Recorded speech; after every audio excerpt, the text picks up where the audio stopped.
윤석열 대통령이 다음 주 리투아니아와 폴란드를 방문합니다. 네, 북대서양조약기구 나토 정상회의에 2년 연속 참석하는데요. 기시다 후미오 일본 총리와의 정상회담도 조율 중입니다. 취재기자 연결합니다. 구아린 기자. 윤석열 대통령 내외 리투아니아, 폴란드 순방은 다음 주 월요일부터 4박 6일간 이어집니다.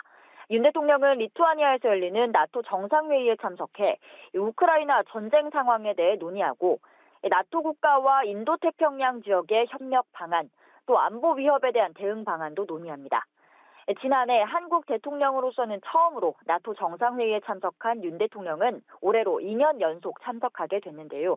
김태효 국가안보실 1차장은 윤 대통령이 국제사회의 가장 중요한 현안 중 하나인 우크라이나 평화에 대한 한국의 기여 방안을 공유하고 글로벌 책임 외교를 실현할 것이라고 했습니다.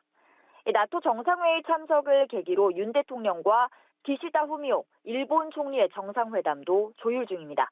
최대 현안인 후쿠시마 오염수 방류 문제가 거론될 것으로 보이는데요.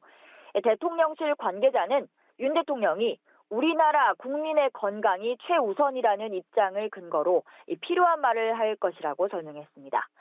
윤 대통령은 12일부터 폴란드를 공식 방문합니다. 안제이 두다 폴란드 대통령과 정상회담을 한 뒤 공동 언론 발표가 예정돼 있고 총리 등 주요 인사와 회담을 갖습니다. 윤 대통령은 방산, 원전 등 전략적 분야에서 한국과 폴란드의 협력을 논의할 계획입니다. 이 폴란드 방문에는 우리 측 경제사절단 89명이 동행하는데요.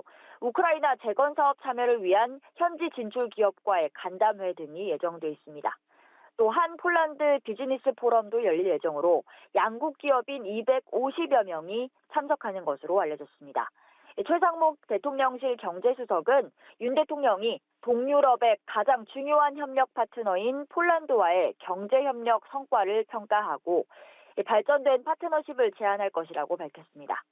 한편 이번 순방에서 윤 대통령이 우크라이나를 깜짝 방문할 것이라는 관측도 나왔었는데요.